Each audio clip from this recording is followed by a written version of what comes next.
Welcome to another midweek lesson from Grace Christian Assembly. We are currently studying the book of Genesis. So open your Bible and join us as we dig into the Word. Now, here's our teacher, Jim McClarty.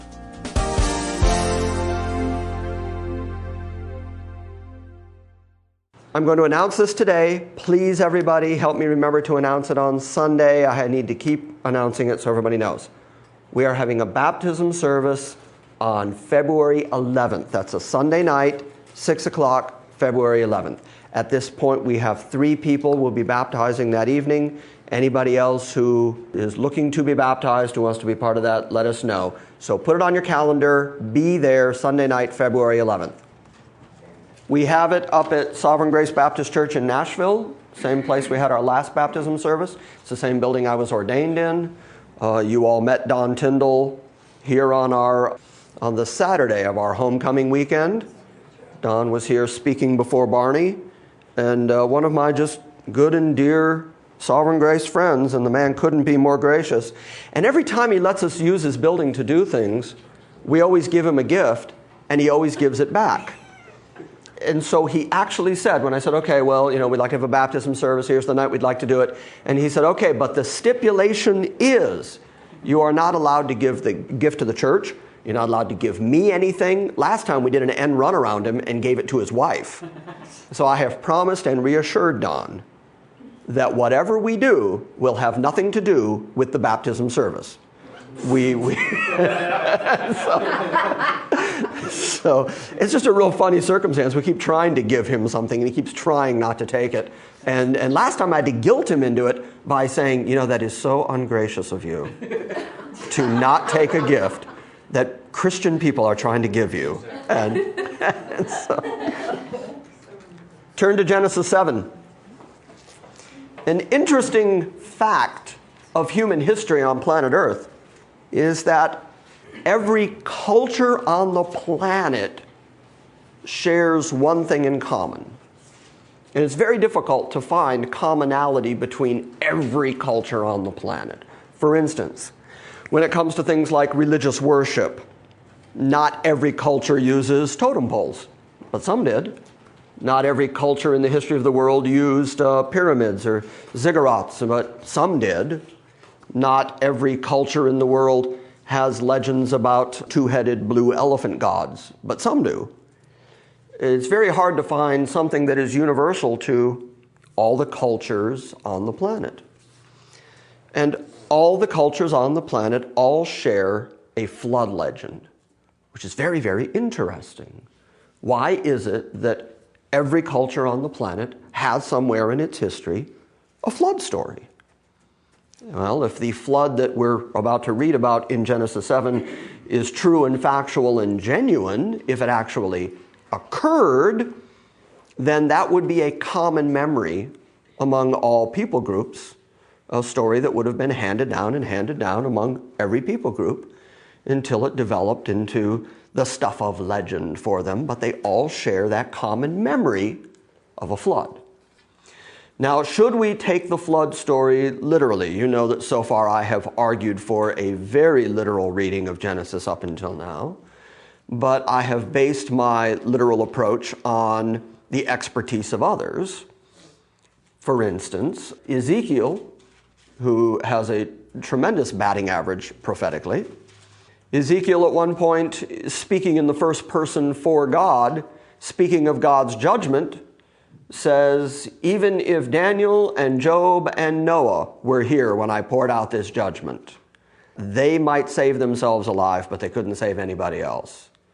Well, that means that he saw Noah as being a real, genuine, historic person. You can read in the book of Hebrews 11, in what's classically called the Heroes of Faith chapter, you can read about Noah. By faith, Noah built the ark to the saving of his family. Well, that's a very literal rendering in the New Testament of the flood account. Peter, both in 1 and 2 Peter, mentions Noah and the destruction of the world and the flood. And so they all took it to be a very literal story. So actually, if you're going to try to allegorize that story or say, well, it's a morality tale, but it didn't actually happen, it's a good story, it's a good legend, but it didn't actually happen in human history. If that's your argument, then you are running contrary to New Testament authors and New Testament theology, because there's actual theology built on the reality of the Noahic flood. Also, of course, in the Noah story, we're going to see a really interesting little detail, a little prophetic detail that Moses drops into the story, that once we hit it, it's going to be one of those moments when we all collectively go, wow, how do you do that? How did Moses know that? So at some point tonight, we'll get to the wow moment too. And don't let me down. When we get there, I'm expecting wow. Genesis 7. Actually, let's back up. That's not correct. Let's start at Genesis 6, starting at verse 9. These are the generations of Noah. Noah was a just man. The King James says, and perfect in his generations. And Noah walked with God. That walked with God is a particular nomenclature that was said earlier of Elijah. It points out that he was a God-fearer, as opposed to the Cainites, who we talked about several weeks ago. The Cain line, that you read that they were industrious, but you read nothing about them following after God. And then you read about Seth and the descendants of Seth, and you see that men began to follow after God. And certain men, it's pointed out that they walked with God, and what that means is that they were actual God-fearers. So Noah was a God-fearer. But before we get too convinced that the reason Noah and his family were saved was because Noah was such a good guy, Moses is very clear to point out that Noah found grace in the eyes of the Lord. And that's the first place in the whole Bible where you see grace pointed out. And all you got to do is look at Noah's history. As soon as he gets off the boat, we're going to see that he plants a vineyard and gets drunk and ends up sleeping naked. And then, of course, his boys, Ham ends up under a curse for exposing his father's nakedness and stuff. So you can't argue that just everything was good about them and so God saved them on the basis of how good they were. Instead, Moses is very clear to say they found grace. They found unmerited favor, and God started over with them. Noah begat 3 sons, Shem, Ham, and Japheth. We talked about them a bit last week. And the earth was corrupt before God, and the earth was filled with violence. And God looked upon the earth, and behold, it was corrupt, for all flesh had corrupted his way upon the earth. That's pretty universal sounding, isn't it? You'll notice there's most of the people were doing badly, but there were still some good people. It's very universal. It's very much like verse 5. God saw that the wickedness of man was great on the earth, and that every imagination of the thoughts of his heart was only evil continually. The beginning of all proper theology has to start with the recognition that that is mankind's natural state. If you don't start there, you're going to end up with bad conclusions. If you don't start with mankind is corrupt at his core, mankind is sinful, Paul writes in Ephesians that human beings are dead in trespasses and sins. That's the state, the spiritual state into which we're born. And so any theology you develop, any view you have of God that doesn't start with that reality is ultimately going to end up being confused. Because if you start with men have capabilities, then you're going to more comfortably be able to create a theology that says God does his part and man does his part. And then cooperatively, men get saved. But the Bible says ever since the fall, ever since Adam, that mankind is wicked and corrupt and depraved and dead in trespasses and sins. And it says it over and over and over. And those are the parts of the Bible that we humans like to read past because it doesn't speak well of us. And so we just kind of read past it and go, well, that means those people.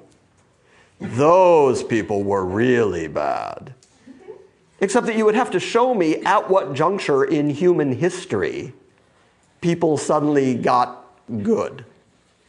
In the early 2 chapters of Romans, Paul argues that the curse that fell on Adam, because of Adam's rebellion, the curse was death, and that all men are sinners, proven by the fact that all men die. And so whenever anybody wants to argue to me that they're not that bad, I always say, well, that's fine. There's an acid test. Here's a way to check it out. Just don't die. It's easy. You don't die, you're good. You die, you're not good. And I look in the mirror these days, and I'm a little shocked by the old man who's looking back at me, because in my head, I'm still 23. And I realize this is the curse of Adam at work. I'm getting old, I'm getting sicker, I'm getting slower, and I'm gonna die, just like everybody else, because I am in fact a sinner. You got to get your theology of sin correct if you're going to get your theology of salvation correct. Right here, stated twice in the most dramatic language Moses could write. He said, wickedness of men on the earth was so great that every imagination of the thoughts of their heart was only evil continually. And he didn't say, except once in a while when a little good crept in. Only evil continually is the state that God found mankind in. Now, by the way, what we're talking about here is not relative good. Because whenever you talk about man's sinfulness, people start thinking in terms of relative goodness. And they'll say, yeah, but I can't be that bad because I'm not as bad as fill in the blank. We'll use Tom. We'll say, I'm not as bad as Tom, therefore I'm not as bad as I could be, so then I must be relatively good. The problem is Tom is not the standard. The standard of comparison, if you want to compare yourself, is the perfect, righteous, eternal holiness of God. That's your standard. Okay, now compare. Well, from God's vantage point of perfect, righteous holiness, when he looks at you, does he see goodness? No. No, when he looks at you, he sees corrupt. He sees dying. He eternally lives and he sees dying creatures. That alone is enough to say there's something very ungodly about these creatures. They're corrupt and they're dying and they're getting sick and they're decaying. And all of this bad stuff is happening to them because they are intrinsically ungodly. So start with that. All human life is corrupt. All human beings are wicked continually in God's eyes. Here God decides, well, I'm just going to destroy everybody. Is he right to do that? Sure. Yeah. He created him. He created him. He can do what he wants. Sure. And we get this sense, this very humanistic sense, that human beings just have enough intrinsic value that it's just wrong of God to wipe everybody out. But God, who made everybody, can do with everybody whatever he pleases to do. And what they deserve is massive wipeout. And so he does. What we don't ever deserve is to stand in his presence forgiven, undefiled, redeemed, made perfect, eternal life. All of those great, wonderful promises we have in Christ, we start to get a little puffed up and think, well, I'm getting eternal life because I deserve it. You got to get this right. No, what you deserve is God's condemnation. What all human beings deserve is the big wipeout. But if any of us end up standing in front of him, loved, uncondemned, accepted, washed, purified, you can't take any credit for that. And so the grace of God becomes big and bright and shiny at that moment, that it has to be the grace of God. And as soon as God prepared to do the big wipeout, he started by demonstrating grace. And he said to Noah, I'm going to wipe out everybody except you, not because you deserve it, but because I'm gracious. And so he can say to Tom, you're not going to die forever eternally and end up under my condemnation, not because you deserve it, but because grace. Right? Yes, sir. It's almost mind-boggling to me. It almost feels like with all this chaos and going around above God, it almost seems like God made a mistake. I know this sounds weird. I know it sounds like this omnipotent God who has done everything righteous and holy. I'm starting to think he actually made a mistake. Did he actually make a mistake? Okay, let's talk about that for a moment. For weeks now, I've been asking the question, did God know the fall was coming?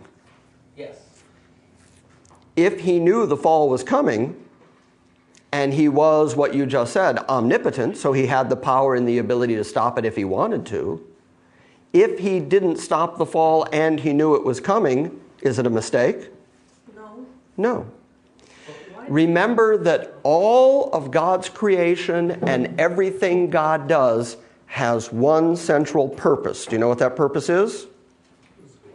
His glory. God is in the enterprise of glorifying himself.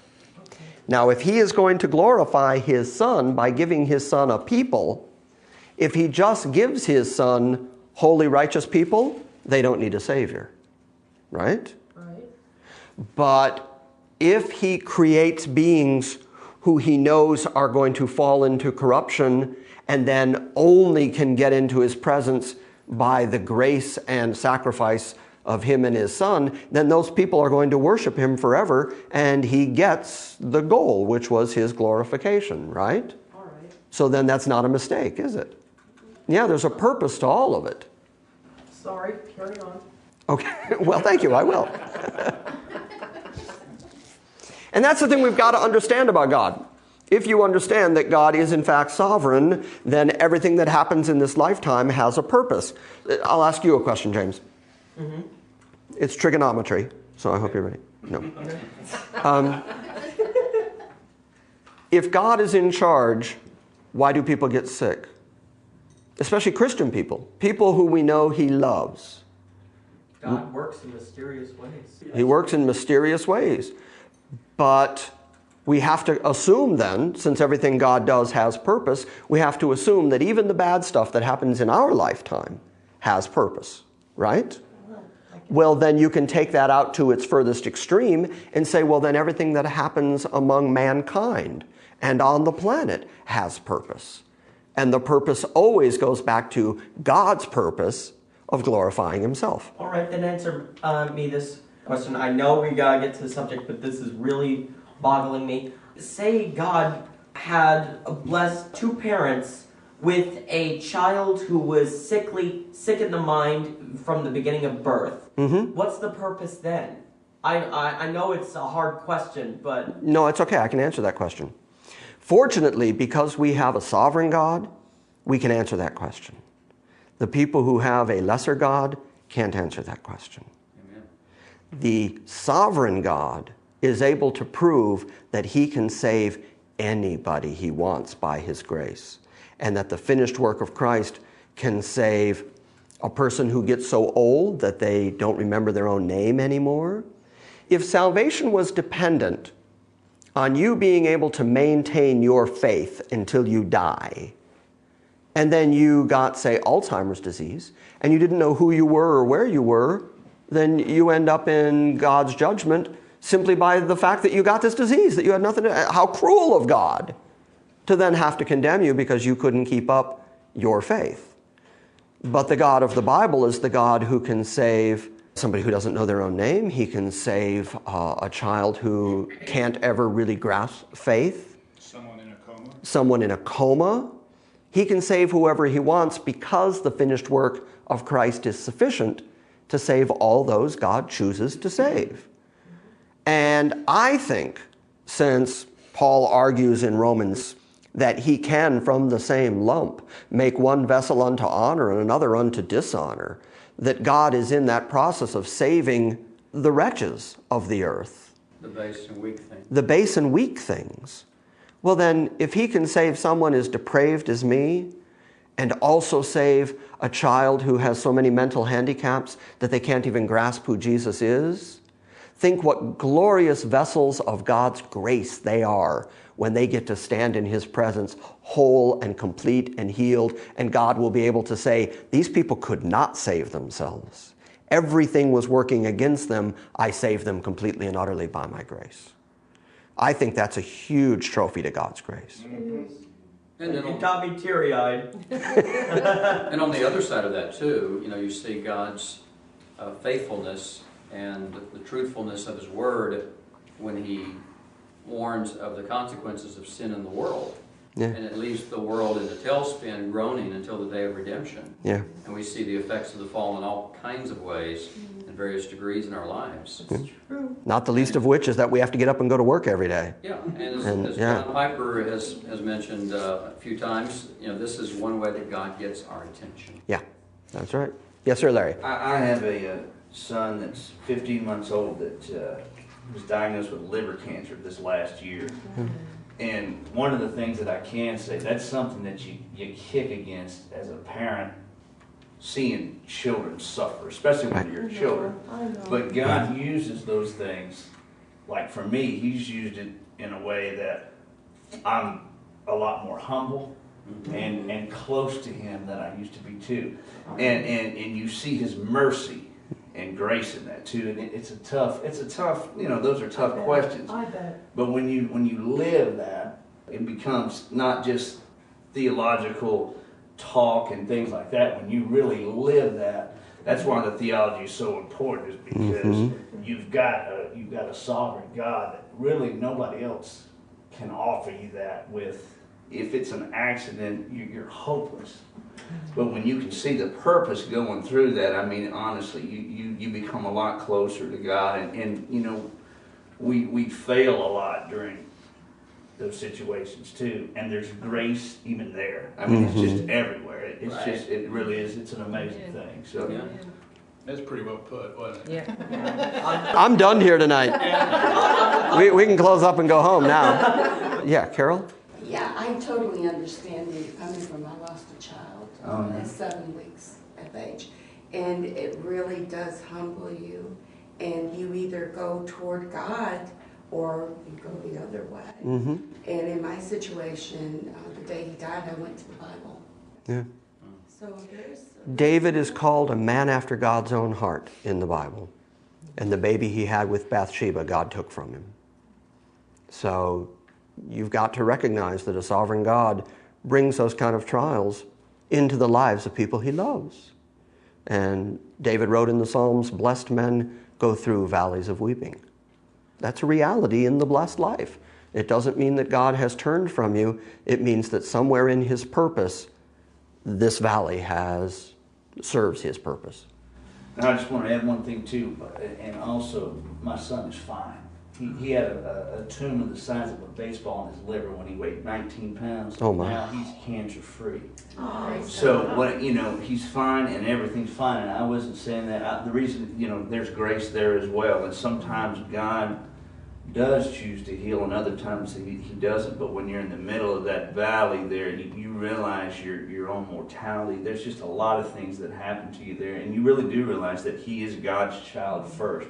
And that's something that you can say in theory, but when you get right down to it, you realize, this is God's child. And as His father, I kicked against that, wondering all those questions. But there was an amazing peace that God gave me too in the middle of it when I finally stopped kicking, and not my will, but Thy will be done. There you and go. Unless you experience that, I hope everybody can experience that, God is very merciful. Yeah, I'm glad you gave us the rest of that. Todd came in tonight and he sat down. The first thing he said to me is, "It's just good to be among the people of God." Isn't it good to be among the people of God right now? Yeah. I might not even teach. I'm just enjoying this. Just people testifying to the mercy and grace of God. That's good stuff. Yes, ma'am. Normally I wouldn't interject here, but it just seems relevant that, I don't have my own children, and I now have 2 teenage daughters. And Rick, of course... And you are in our prayers constantly. But it is a great blessing. But Sure. I was just explaining to Rick today that sometimes it's an amazing thing that 2 children come into your life. Mm-hmm. And you're thinking, I can handle this. This is tolerable. What you don't expect is, I love these girls. Yeah. And the reason I bring it up is because one of the lessons I've learned, sorry, doing James's thing here, but one of the lessons I've learned is, and I continue to learn, is that we aren't here to have our children love us or like us. We're here to honor God. And in doing that, sometimes you get hurt, or sometimes you hurt. Mm-hmm. And it's just an amazing thing to see the grace that he wants us to have. Thank you. Wants us to have with anyone. I mean, but particularly with children. Yeah. You know, when you're talking about either they're ill or they're Right. ill-behaved. But that grace doesn't extend so far that you coddle them and don't teach them what the Lord has in the Bible for us to teach. And I guess the point being that regardless of what our emotions are, or our affections, our pain when a child is sick, or our perturbment when a child is not behaved, we still have to keep going back to His grace for us. I mean, it helps us to recognize first that we're His children and we're misbehaving a lot of the time. But also our job, our mission on this earth is to carry out His word. Yeah. And in doing that, we have to suffer. There's a lot of responsibility that goes with it. A reminder, too, that you don't have to be a step-parent for your children to behave as if they're not your own. Oh. How true. Well, to wrap this up, can I talk about Silas for a moment? Sure. Okay, because Jennifer and I talk about this a lot, because there's a common thread here. James was diagnosed autistic many years ago, and we've dealt with that through the years, and our confidence in Christ and the sufficiency of His sacrifice is what gave us the strength to go through all the things we've had to go through. And then we met the Youngs, right about the time that I was thinking, boy, you know, this burden I carry for my son, and they have a Down syndrome child. And Jennifer and I talk about it a lot, that the weak God, the Arminian God who's waiting around for somebody to choose him, who's waiting around for somebody to exercise sufficient faith to save him, those people have nothing to offer Silas. And no hope for Jeff and Jennifer as parents, because all they can say is, gee, it's a shame that your son won't ever know who Jesus is and can't ever choose him. Gee, that's a shame. Whereas the absolutely sovereign God who saves who He wants by His grace and not by anything within us can save Silas as easily as He can save me or Todd. Probably easier, because Todd and I got stuff to answer for. Oh, so does Silas. So does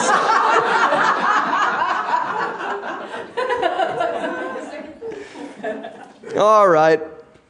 So then, with all of that, do I have to convince you that God looked upon the earth and behold it was corrupt and all flesh had corrupted his way upon the earth? Are we pretty much agreed that from God's perspective, mankind deserved what they got? And God said to Noah, the end of all flesh has come before me, for the earth is filled with violence through them, and behold, I will destroy them from the earth. Make thee an ark of gopher wood. The fact is, now your different translations might have cypress wood or cedar wood.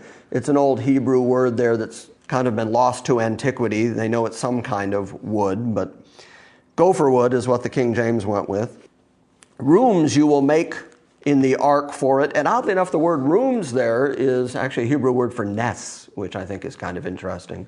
Little areas where animals can nest. And you shall pitch it within and without with pitch. Now this is a Hebrew word that in English letters is kafar. The Hebrew language is obviously not as complex or as varied a language as the Greek language. The New Testament written in Greek, the Old Testament predominantly in Hebrew, and so some words take on more than one meaning. And kafar is one of those words. It is used as a covering, a pitch, a sealant. It's used when Moses' mother put the baby Moses in an ark, and she covered the ark with pitch and sailed him off down the Nile. But it's also the word, oddly enough, that is used for atonement in the Old Testament. And so it is the word for covering, and that covering becomes the concept of atonement for sin or covering for sin. So it's a word that is also used in the sacrifice of animals. When Moses in the law was told that he could put his hands on an animal, and that animal then became a sacrifice, and that sacrifice atoned for sins, that atonement activity utilized this same word kafar. And so because of that, preachers, and by preachers I mean, folks who like to grab a concept and run, have gotten a hold of that and said, well, then the ark was covered with atonement I don't believe that's what Moses was trying to say. Instead, what Moses was saying is, God told Noah, you're going to cover it with a pitch, with a covering, and then that concept of covering and sealing moved into theological language so that we could better understand what it was God did for us sacrificially. As soon as Adam and Eve sinned, as soon as there was the first sinner, there was the first sacrifice. Adam and Eve got to work, making up their little aprons to cover up their nakedness, and God comes to them and says, where are you? What have you done? Did you eat from that tree? They all have their excuses. He says it's the woman's fault. The woman says it's the serpent's fault. God hands out judgment on all of them, holds them all responsible for their activity. And then it says that God made animal skins and covered them. So the sign of their sinfulness was their recognition that they were naked. First thing they did was get busy trying to cover their own nakedness. And so then God covered their nakedness. And he did it with animal skins, which means he killed an animal. So as soon as there was sin, there was atoning work being done. There was death, there was bloodshed, because for sin, something has to die. And God right away was teaching substitutionary atonement. And so that concept is now being broadened, I believe, where the ark is concerned. And God said, you're going to cover it with a covering, and you're going to seal it with this covering.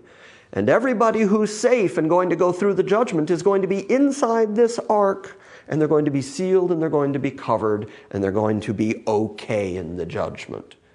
And I do think it's a fair game to carry that into what God has done for us in the atoning work, that he has sealed us and that he has covered us. And that's why Paul could write that we are not appointed to wrath.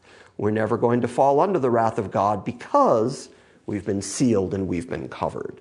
And so to that degree, I think the ark carries that typology. Verse 15. And this is the fashion which you shall make of it. The length of the ark shall be 300 cubits, the breadth 50 cubits, the height 30 cubits. A cubit's basically 18 inches more or less. So we're talking about 450 feet long. Is that what most of your calculations have? 75 feet wide. Is that about right? Yep. 45 feet high. That's it. I didn't just do that in my head. Anybody who was impressed by that, I memorized it. Wow. Yeah, I know. Now, all these pictures that you see in children's books of Noah and the ark, they always make it like a boat, like it's a speedboat, like he would throw a motor on the back and, go cruising through the water. He was not building a boat. He was building an ark, and an ark is always a box. If you think about the Ark of the Covenant, if you think about the ark that Moses was put in, we're always talking about a box. And because it was long and very wide, but much longer and wider than it was high, it would have a very low center of gravity. As a result, it would be able to ride out the storm without capsizing because it was very low and very wide. And it had 3 stories of nests. Oh, by the way, here's another one of those things that we all grew up with, as long as I'm talking about the Bible stories that we teach our kids. We all know this one. How many animals were taken on the ark? 2 of each. 2 of each. We all think that, don't we? Yeah, we all think 2 of each kind. That's not right. You know that, right? Among the unclean animals, you took 2. But among what God calls the clean animals, he says, take 7. We're about to read that. See, look at the way your eyes light up. Like, really? 7? Never knew that. Isn't that odd? We should teach our children these correct stories. And say, it wasn't a speedboat. They weren't skiing off the back of it, and it was a box, it was an ark, and all of the typology that the covering of the ark has. And then point out that there were 7. Why 7 clean animals? For sacrifice. Very good. Now, wait a minute. A minute ago, you didn't even know there were 7, and you got the answer right. Yeah. First off, we'll wait until she stops glorying in her correct answer. First off, the clean animals were allowable for food. So that meant that once the ark landed, you would want more of those animals for food. Because if there were only 2 of the animals that were used for food, and you ate one of them, you better really enjoy that meal. Because that animal's done now.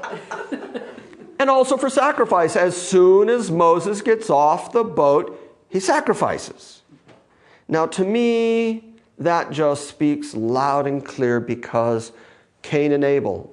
You've only got 4 people on the planet. You've got Adam and Eve, Cain and Abel, and the dividing point between Cain and Abel was that they each brought a sacrifice.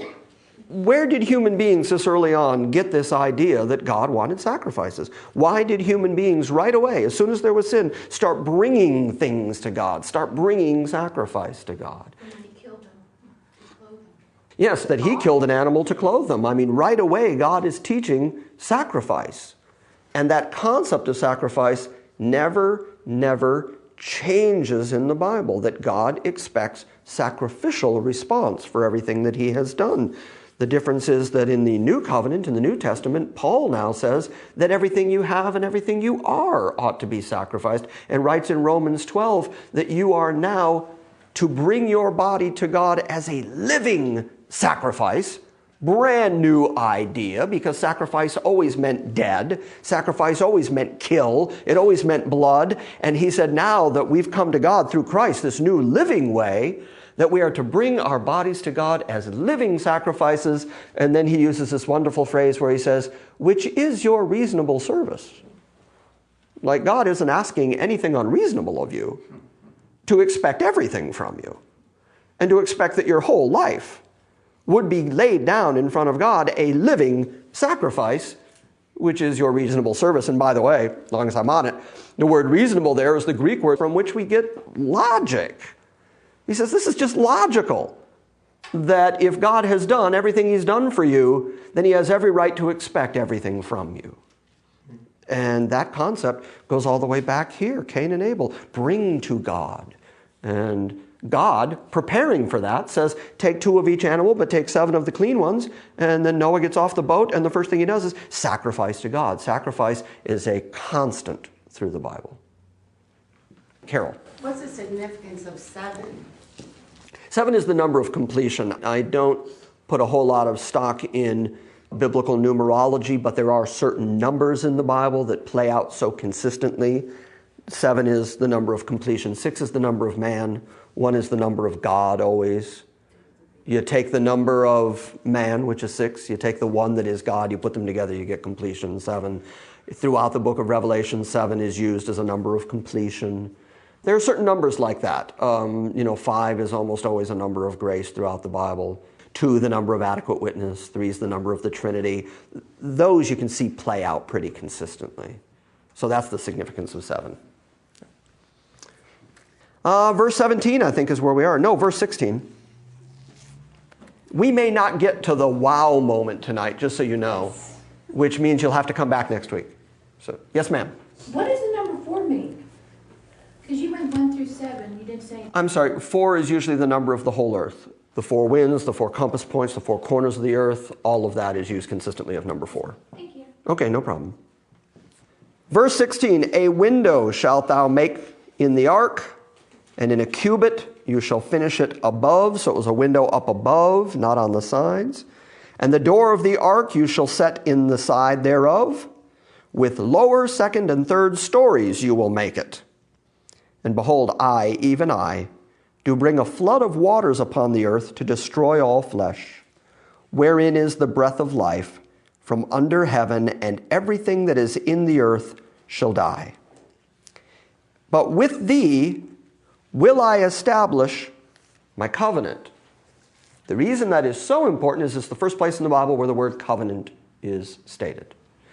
Now, when we were back in Genesis 3, we got to Genesis 3:15, and we talked about the fact that people posit a theological covenant there, and they'll talk about a theological covenant that predates all of human history.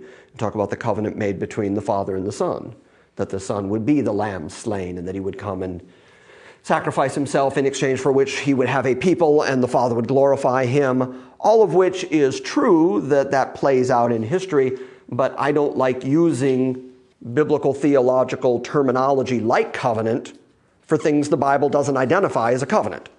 And since Genesis 3:15 doesn't say covenant, no, I don't say covenant there. Here we find the first use of the word covenant. Now, covenant at its root, the word that is translated covenant at its root there means to cut. And so covenants normally were established by two people making a deal, slicing open an animal, and then the two parties of the covenant would walk through the sliced animal together. The agreement being, if either side didn't keep their part of the deal, what happened to the animal would happen to them. That's got some motivation there. See, if banks did that, they'd get paid back more often. But with you I establish my covenant, and you shall come into the ark, you and thy sons and thy wife, and thy sons' wives with thee. Now it says that Noah was an upright man, and it says that Noah found grace in the eyes of the Lord. How lucky were these guys to happen to be related to Noah? Especially the wives who just married into the family. It's like, hey, guess what? Everybody's going to die, and you married my son, you get to live. Boy, that's a big benefit to marrying into that family. This is clearly an act of grace on God's part, because you don't hear, and Ham and Shem and Japheth and their wives were all really good, upstanding, righteous people. You don't hear that. And in fact, like I said, we're going to discover later that Ham isn't that great a guy and is going to fall, he and his descendants, under a curse from God. And yet God takes these 8 people and is going to start over with all of humanity by his grace.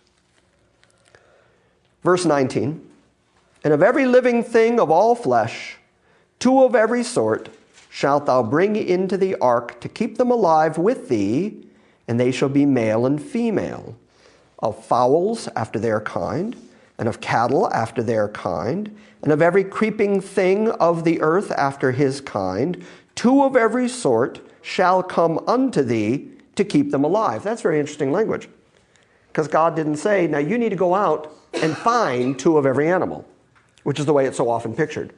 Noah out there calling, come on. Yeah, exactly. Roping and bringing them in. Instead, God says, they'll come to you. I will bring them to you. Because we have to understand the impossibility of any man being able to corral 2 of every kind of animal and get them onto a boat. Clearly something miraculous has to take place, but God said that right from the beginning, that it would be miraculous. 2 of every sort shall come to you, which had to have been quite amazing to his neighbors. Because for 120 years, he's building an ark. 120 years. And he's saying things like, it's going to rain. It's never rained. The canopy is still up there. The firmament still exists. Early in Genesis, we already read that there was a mist that came up out of the earth, and that's how it watered the whole earth. And so he says, flood coming. They go, I don't even know what that is. Rain coming. Don't know what rain is. 120 years testifying, God's judgment's coming. Nobody's paying attention. Perhaps once in a while they're checking with Methuselah to see if he's still alive, given his name, which means when he dies, it comes. So they're going in and going, you feeling okay today? Well, we got nothing to worry about. Methuselah dies, and they start seeing animals collecting over there at the Noah property. These were huge signs to folks that the judgment of God was afoot. And what you don't read anywhere in the Genesis account is that anybody repented. Isn't that amazing? You got 120 years of a guy prophesying with this enormous boat he's building, and it's prophesying judgment's coming. And then animals start collecting. Judgment's coming. And he says, it's going to rain. Judgment's coming. Nobody uses their free will to join Noah? And nobody utilized their free will to come get on the boat with Noah. Instead, he gets in, God closes the door, and the rain starts falling, and mankind is wiped out. And never once does it say, and when the rain started falling, men realized the hand of God, and they repented. You would think that if all it took to get somebody to accept God was adequate motivation, this is really good motivation. And nobody does it. So, verse 21, and you shall take unto thee of all food that is eaten, and you shall gather it to thee, and it shall be for food for thee and for them. Thus did Noah according to all that God commanded him, so he did. Now when we talk about food and the amount of food he took in, do you know how long they were actually on the ark? Have you ever done the math? A year and 10 days. 40 days and 40 nights of rain, 40 days and 40 nights of the flood, but then they had to wait for the floodwaters to abate. And then they finally end up on a mountaintop. And then they still can't get out because the mountaintop is there, but the rest of the earth is still covered with water. So even when the ark settles, they stay in it for another month, just waiting for enough dry ground to get out. 1 year and 10 days, they're in a box full of animals. And they got to bring enough food for that. Yeah, I see your faces. I mean, put flesh and blood on that. And you're talking about a guy, he's 600 years old when the rain starts coming. You don't think 6 months into this enterprise, he was a little weary of the whole thing? 3 stories of animals, and you're rocking and rolling on the water, and I can't even imagine. I can't even fathom it. So chapter 7 starts, and the Lord said unto Noah, Come, you and all your house into the ark, for you have I seen righteous before me in this generation. Of every clean beast, see this? Of every clean beast you shall take unto thee by 7s, the male and his female, and of beasts that are not clean take by 2, the male and his female. Of the fowls also of the air by 7s, the male and the female, to keep seed alive upon the face of all the earth. For yet 7 days, and I will cause it to rain upon the earth 40 days and 40 nights, and every living substance that I have made will I destroy from off the face of the earth. And Noah did according to all that the Lord commanded him, and Noah was 600 years old when the flood of waters was upon the earth. He started building this thing when he was 480 years old. And 120 years later, you got to figure that maybe 60, 70 years into this thing, he's starting to go, you know, God, I know you said you were going to be doing something here, but I'm knocking out a boat over here. When are we doing this? 120 years. Do you have that kind of patience? Especially if God tells you, I'm going to judge the whole earth and save you. I know there are some of us who our natural human ego is like, all right, you do that, God. You save me and you wipe these people out. And then you got to wait 120 years of walking around telling people, I'm telling you, he's going to do it. 80, 90 years into that, you know there were people coming over going, oh yeah, when?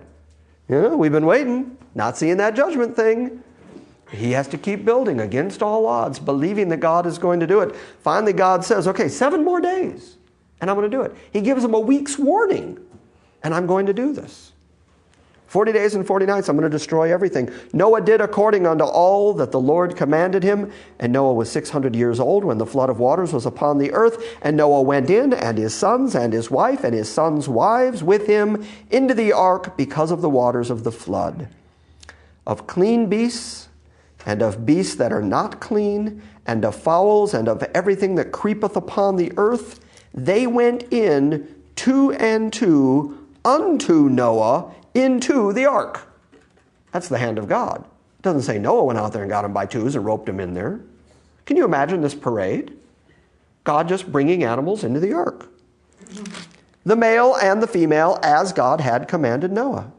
And it came to pass after 7 days that the waters of the flood were upon the earth in the 600th year of Noah's life, in the 2nd month, on the 17th day of the month.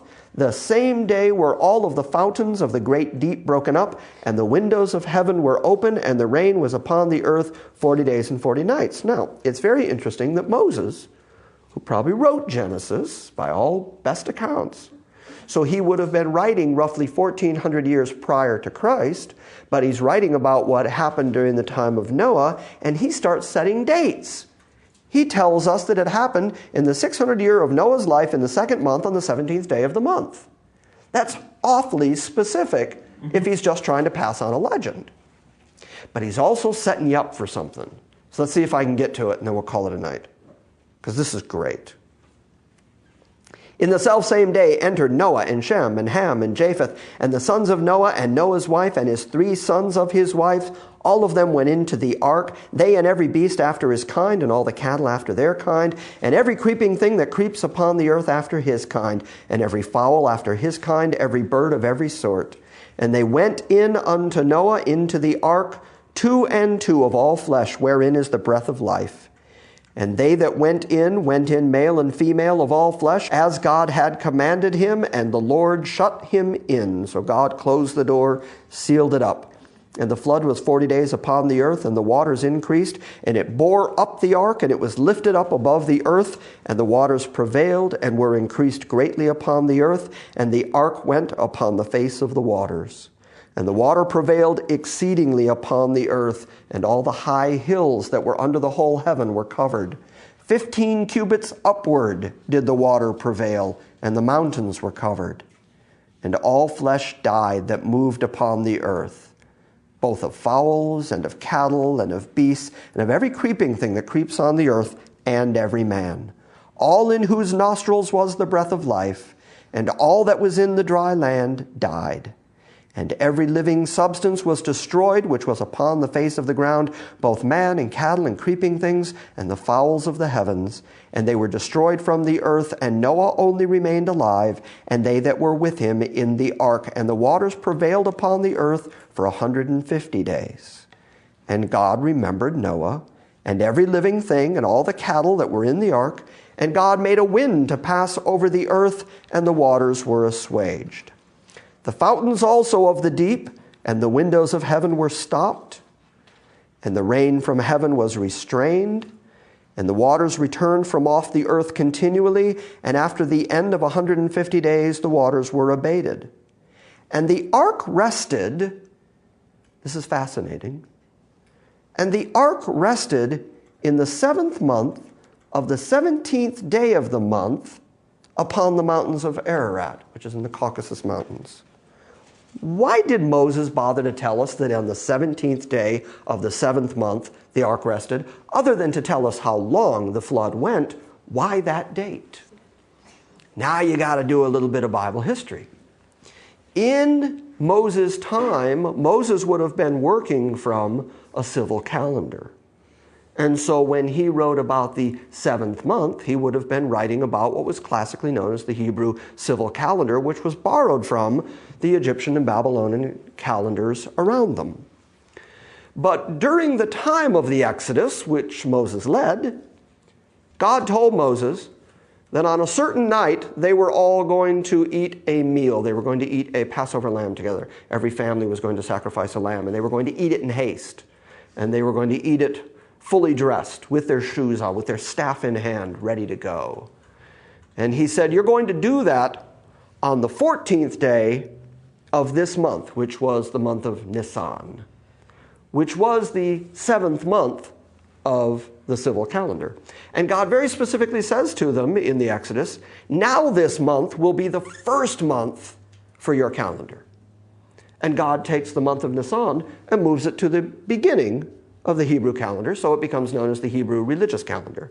And all of the feasts that God gives them at Mount Sinai are all determined by this religious calendar. On the 14th day of the month of Nisan, which is now the first month of their year, which was the 7th month of the Babylonian and Egyptian and then Hebrew civil calendars, on the 14th day of the month, they would all eat the Passover, which means that on the 14th, Jesus ate the Passover. Now, you know that I have argued many, many times that Jesus was actually in the grave 72 hours, 3 days and 3 nights. He himself said that that was the way it was going to work. Jesus did not die on a Friday. He died on a Wednesday. And he was in the tomb all day Thursday, all day Friday, all day Saturday. Saturday at 6 o'clock or the evening is the beginning of the first day of the week. And the beginning of the first day of the week, it very clearly says, is the day that Jesus rose out of the grave. What day would that have been? The exact same day that the ark came to rest on Mount Ararat. Now, do you think that's a mistake? Wow. Wow! I was the one that said that. Isn't that remarkable? Now, think with me for a moment, because sometimes people will say, well, you know, the Bible's a concoction of old wives' tales. Moses wrote this 1,400 years before Jesus came to the planet. And he exactly marked the date of the resurrection.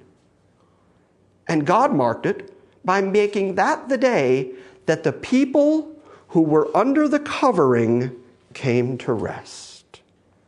Oh, well, I don't have to work very hard on that one. Because many years later, Christ came to earth, who is our covering, who is our atonement. And he went into the grave, and on the very same day, he got up out of the tomb, and all of God's people ceased from their works, and ceased from their turmoil, and ceased from the judgment, and we all rested in the finished work of Christ. And Moses wrote about that 1,400 years before the fact, talking about something that happened 3,000 years before the fact, and God made sure to keep the record. See, I've often said that if I didn't worship the God of this Bible, I'd have to worship the men who figured out how to write it. Yeah, because that's just too remarkable. So way back there in Noah's time, and then later in Moses' time, God was being very specific to say, I'm still God, I'm still in charge. And I am going to tell you way in advance, I'm going to preach way in advance the same message over and over again. My grace is how people get saved, and you get saved when you are atoned for. You get saved when I've covered you, and that brings about rest. And so Noah and his family came to rest. And that makes me want to say, wow. Yeah. Same story, same preachment all the way through the Bible. It just keeps getting said over and over again, God's trying to tell you something, which is the only rest you're going to have with him is in Christ and in his finished work. It's never going to be in your works, never going to be in your fig leaves, never going to be in your efforts, never going to be when you bring, like Cain did, the offering of your own hands. I mean, what are we, Genesis 8? And how much of the same consistent theology have we seen over and over again? You can't bring the stuff of your hands or your works to God and expect him to accept them. He keeps preaching, I'm sufficient, I will do it, I will save you, I'll atone for you, I'll bring you to rest, I do all that. And I'll do it in the midst of judgment. He can judge the whole earth and at the same time bring rest to his people. That's that same message over and over and over again. He's been saying it ever since there were humans. You'd think at some point, we'd believe him. Right? All right. Thank you all for your comments tonight. What a good time of sharing we had tonight.